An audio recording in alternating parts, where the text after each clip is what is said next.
Bien,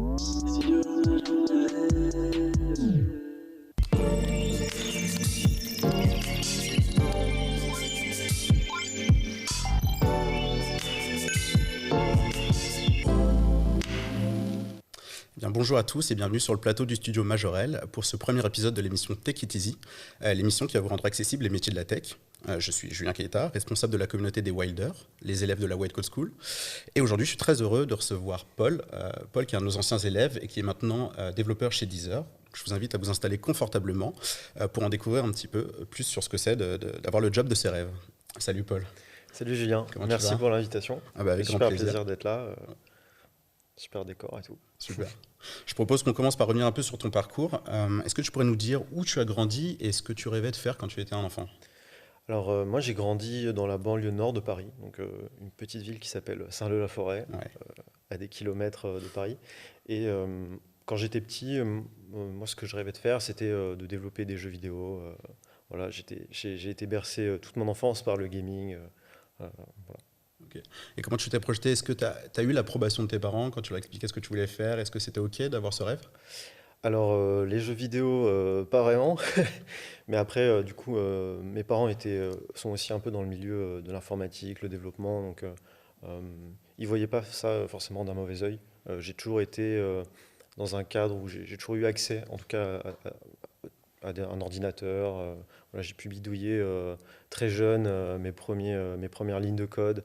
Bon, c'était pas grand-chose, hein, c'était un peu de PHP, un peu de CSS. Mais C'est déjà bien. ouais, voilà.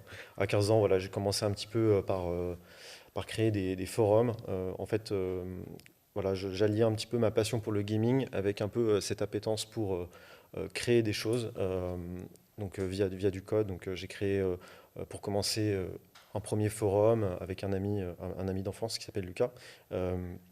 Un premier forum de jeu, donc on avait créé une petite communauté autour d'un jeu, et puis après on a enchaîné sur une association même de gaming, et ça m'a permis justement un peu d'expérimenter, de créer des petites choses à ce niveau-là. Là, tu avais quel âge ? Là alors, premier forum, etc., c'était vers 15-16 ans, et l'association, on l'a montée, je devais avoir 18 ans par là. Ok. Et après, est-ce que tu as eu l'occasion, l'opportunité de faire des études ? Alors oui, alors j'ai fait, bon, après le lycée, donc j'ai fait un bac S classique, et je me suis orienté, en fait, c'était un peu une surprise dans ma famille, mais je me suis orienté vers une école de commerce, alors que bon, tout le monde dans ma famille fait de l'informatique. Ouais. Parce qu'en fait j'avais cette appétence aussi un peu pour la finance. Voilà, c'est un milieu qui me faisait un peu rêver, les traders, tout ça. Euh, et en parallèle aussi, j'avais commencé à monter mon entreprise. Voilà, mon père aussi m'a poussé sur cette voie-là. Il m'a dit, bah tiens, tu fais des sites web, euh, tu peux gagner de l'argent en faisant des sites web. Du coup, je me suis mis auto-entrepreneur, donc freelance à l'époque. Euh, et j'ai commencé comme ça à faire des premiers sites web avec WordPress, donc des sites de e-commerce et des sites vitrines. Ok. Et à quel moment tu as vraiment eu envie d'apprendre à coder toi-même ? Euh, Alors, je faisais pas mal de recherches en autodidacte. Donc voilà, je me suis formé un peu avec des vidéos YouTube, avec des tutos sur Internet, avec un site aujourd'hui qui s'appelle plus comme ça, mais le site du zéro, Ouais, bien sûr. qui est aujourd'hui Open Classroom, qui m'a beaucoup aidé pour voilà, apprendre de moi-même. Je suis quelqu'un d'assez curieux, donc j'ai pas mal creusé de ce côté-là.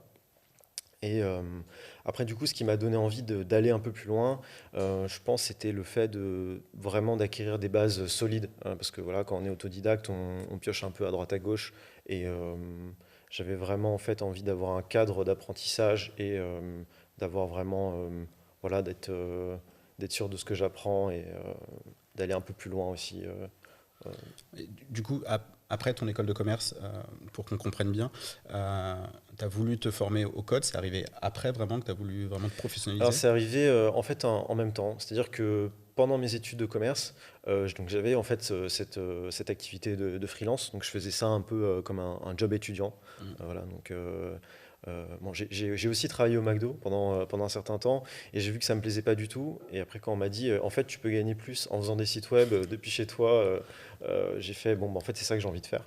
Euh, et ça m'a aussi poussé du coup.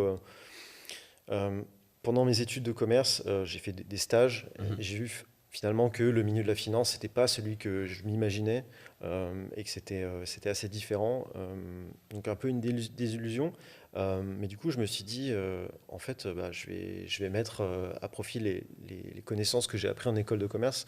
Ça m'a quand même servi sur le plan, ne serait-ce que les bases de la comptabilité. Voilà, gérer sa compta, c'est quelque chose qu'on n'apprend pas au lycée ou à l'école. Et bon, voilà, j'étais très content d'apprendre ça. Pouvoir se vendre, savoir communiquer. À la base, je suis quelqu'un d'assez introverti. Et j'étais avant, du coup, l'école de commerce, quelqu'un de très timide. Je n'osais pas du tout prendre la parole en public. Et du coup, ça m'a un peu débloqué à ce niveau-là.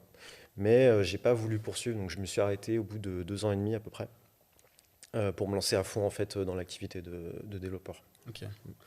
Souvent, quand on veut changer, parce que là, c'est presque une reconversion finalement de la finance au code, souvent quand on se lance dans un nouveau métier comme ça, un nouveau secteur, on a besoin d'inspiration. Est-ce qu'il y a quelqu'un qui t'a qui t'a influencé dans ce choix? Alors, oui, bon, sans doute mon père, du coup, qui est aussi un peu dans le milieu, voilà, il était développeur plus jeune et aujourd'hui il continue dans ce secteur d'activité. Mhm. Euh, il m'a énormément influencé, je pense, parce que voilà, il me parlait toujours de code, il me montrait un peu les algorithmes qu'il avait fait, un peu les projets, et je trouvais ça passionnant. Ok, super. Ça me pensait, je t'ai demandé d'apporter un objet qui a Ouais, joué un rôle aussi dans ce carrément. processus de formation qui t'a aidé à vraiment devenir développeur. Est-ce que tu pourrais nous en parler? Est-ce que tu pourrais le décrire aussi pour les personnes qui nous écouteraient?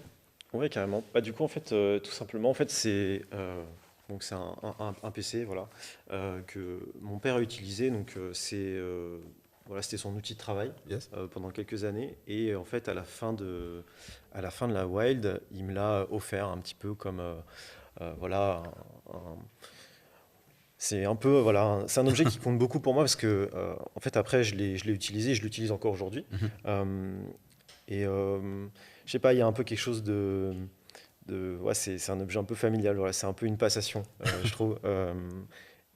Et du coup, ouais, je l'utilise encore aujourd'hui. Il commence à dater un peu, il a à peu près 8 ans, mais il fonctionne toujours aussi bien. Et même je trouve que c'est plutôt pas mal d'avoir un vieux PC Ouais. aujourd'hui pour développer, parce que du coup, on n'a pas, il n'est pas super puissant, voilà. Et ce qui fait que quand on développe des sites web, souvent, quand on a une super bécane, bah, on Mm. a tendance à faire un site web et à pas se rendre compte que la plupart des utilisateurs n'ont pas un super PC de Ouais. développeur. Ouais. Et donc ça se permet de se rendre compte un petit peu de l'expérience utilisateur avec un PC pas top. Voilà.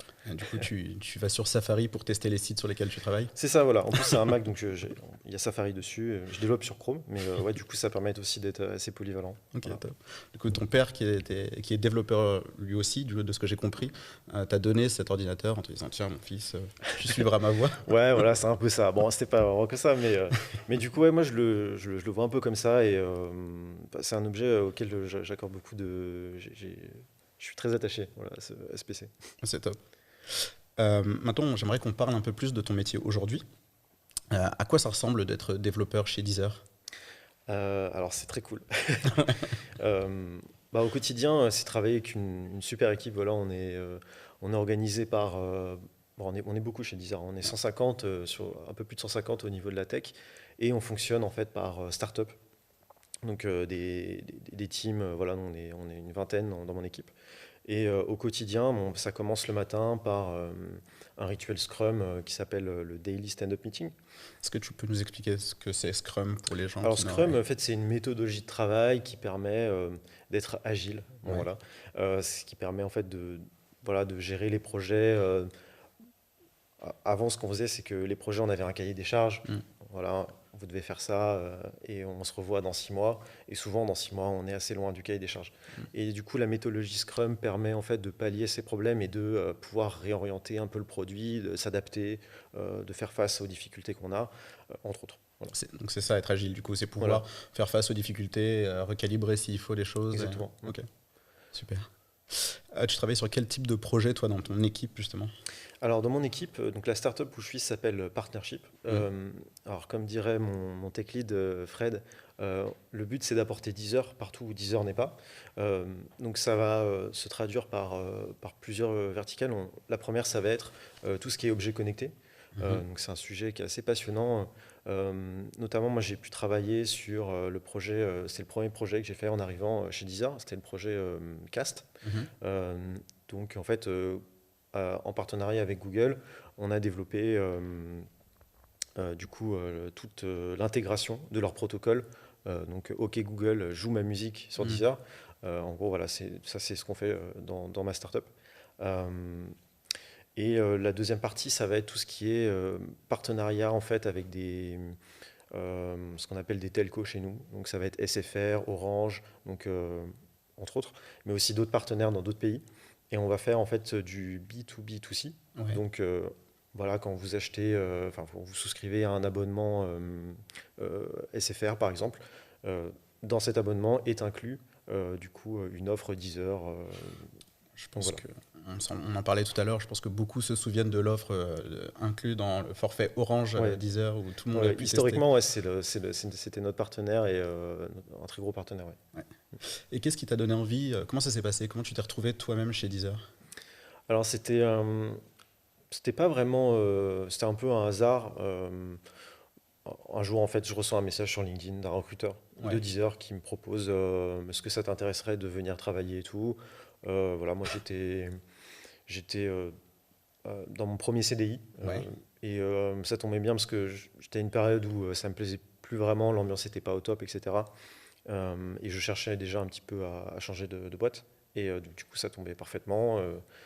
J'ai discuté un peu avec eux. Et je cherchais aussi, du coup, c'était une start-up. Et je Mhm. cherchais en fait une boîte où il y avait de la seniorité, où je pouvais un peu plus être encadré. Voilà. Parce qu'en start-up, j'étais un peu livré à moi-même. Disons Ouais. qu'on était deux dans l'équipe, moi et une autre personne qui était en stage avant et qui, bah, du coup, qui était assez junior. Donc, on était deux juniors sur le projet, même si c'était très enrichissant et j'ai pu énormément apprendre. Mhm.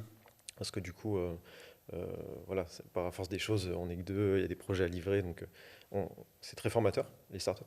Mais du coup, je cherchais quand même un cadre un peu plus posé, où il y a plus d'organisation, etc. Et du coup, Deezer répondait assez bien à mes critères, donc j'ai saisi l'opportunité et aujourd'hui, je suis super content.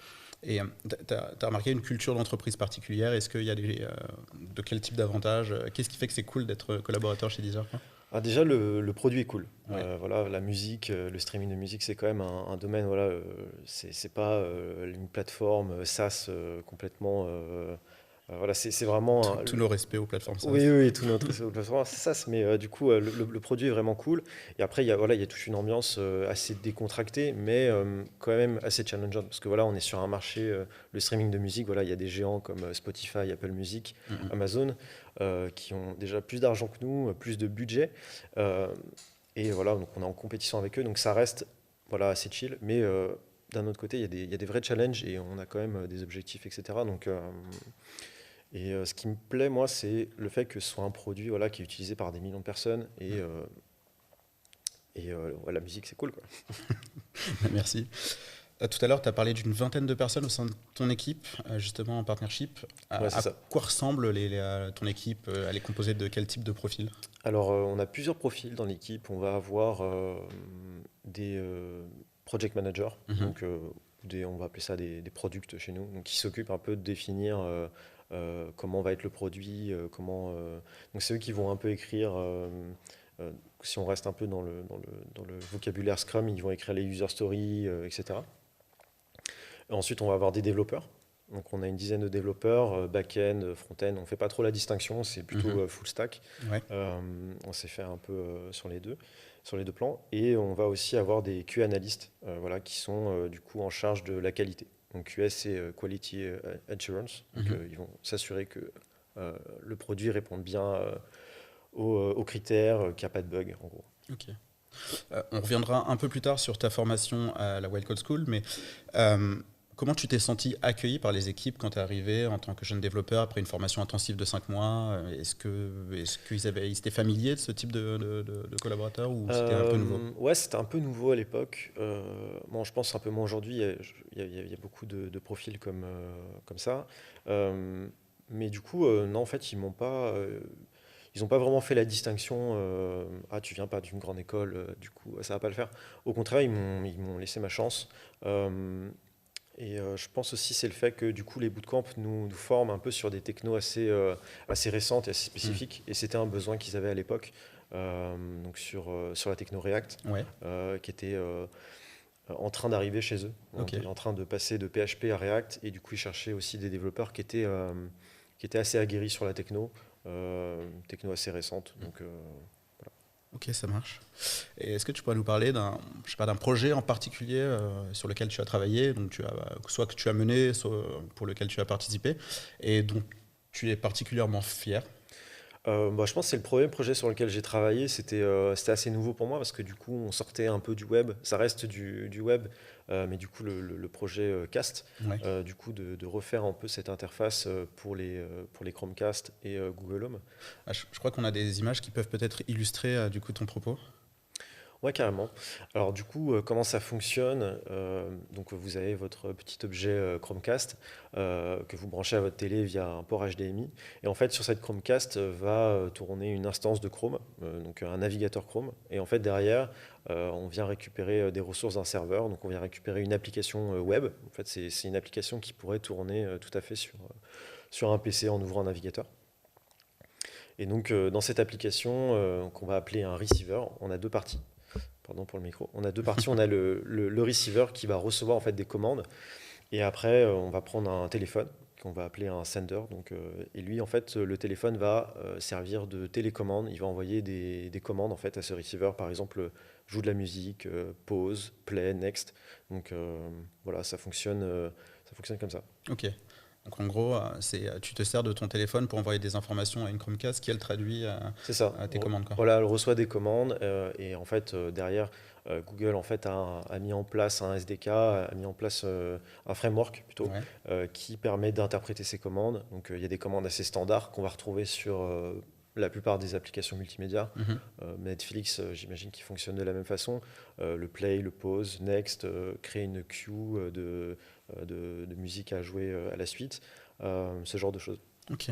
Bon, bah, je te remercie. Merci. C'est plus clair.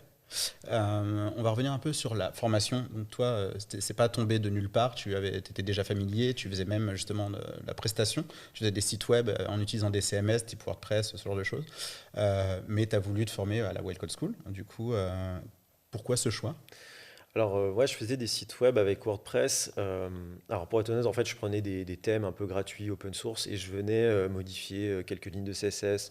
Je faisais plus, en fait, la partie visuelle que la partie vraiment code, Mhm. même si parfois, je devais un peu aller trifouiller le code des plugins PHP.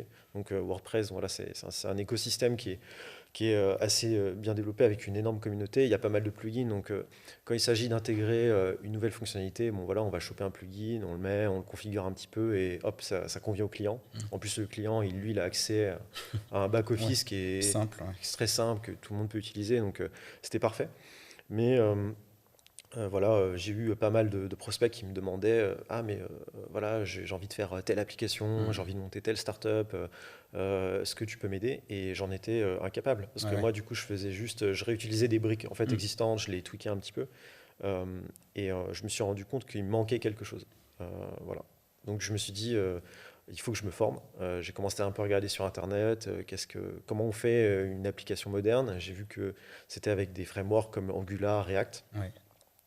Et par tout hasard, mon père a déménagé dans le Perche, là où, du coup, à côté de la Loupe, là où il Ouais. y a le premier campus de la Wild. Il m'a dit, ah, mais voilà, ça te plaît plus l'école de commerce, qu'est-ce que tu vas faire? Faudrait que tu te formes. Voilà, il y a cette école qui a ouvert juste à côté. Bon, voilà, donc j'ai quitté Paris, je suis allé m'isoler dans le Perche au Vert pendant quelques mois.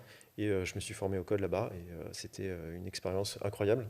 Euh, voilà, l'ambiance, le fait que ce soit intensif, le fait de rencontrer des gens d'horizons assez différents, parce que Mhm. du coup, ça s'adresse aussi à des gens qui cherchent à changer de métier, à se reconvertir. Il y avait tout, il y avait un chanteur pour enfants, il y avait quelqu'un qui Je était m'en dans... souviens.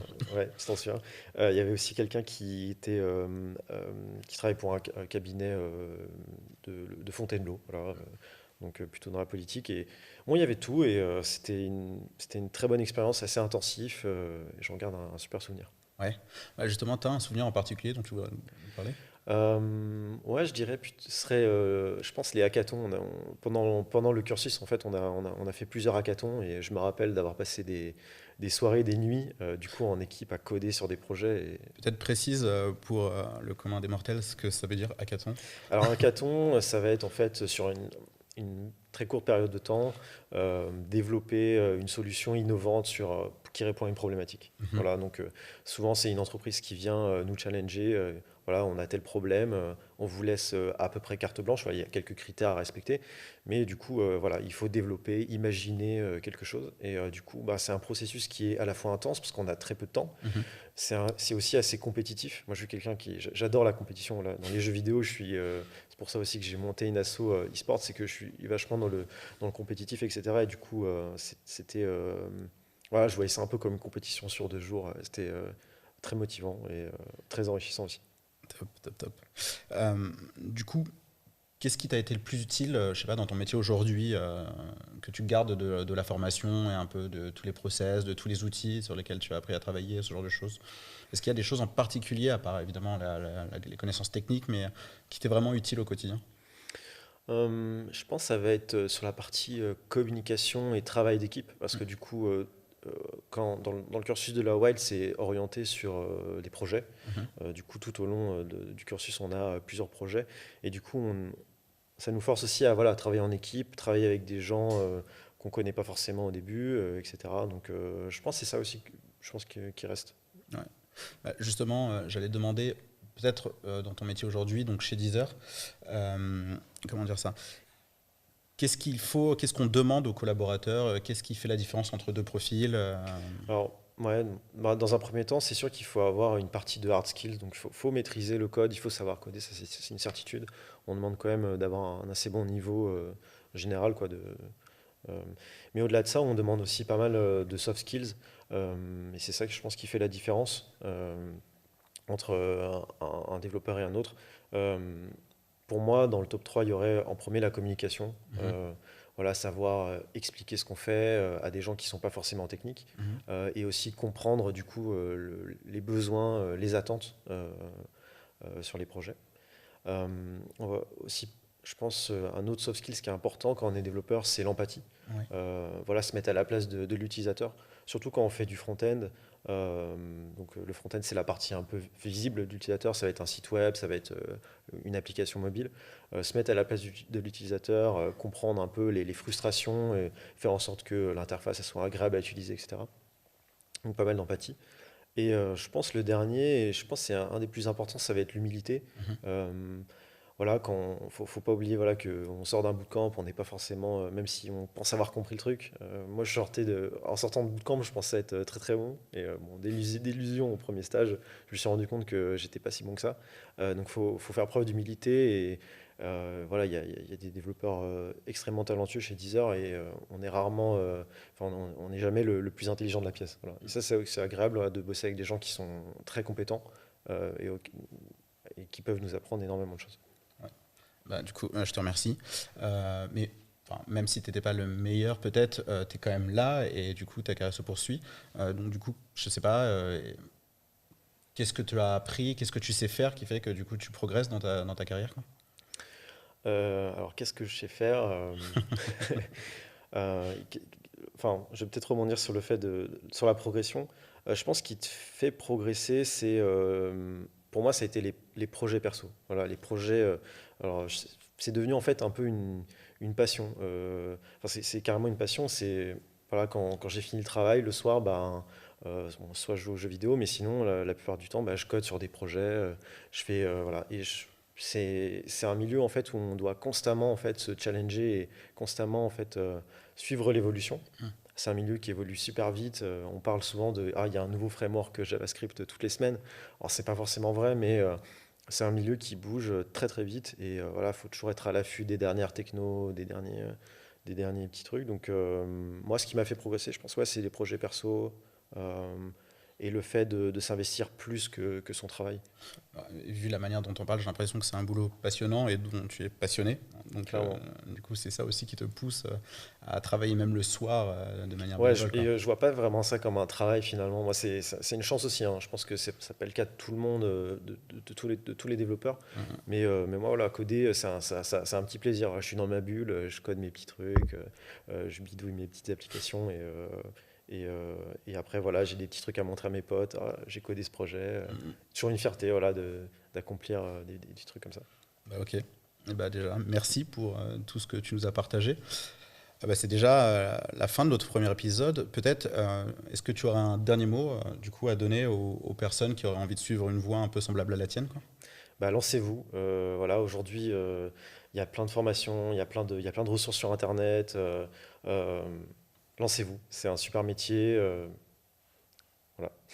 Et ben, merci beaucoup, Paul, pour toutes ces paroles.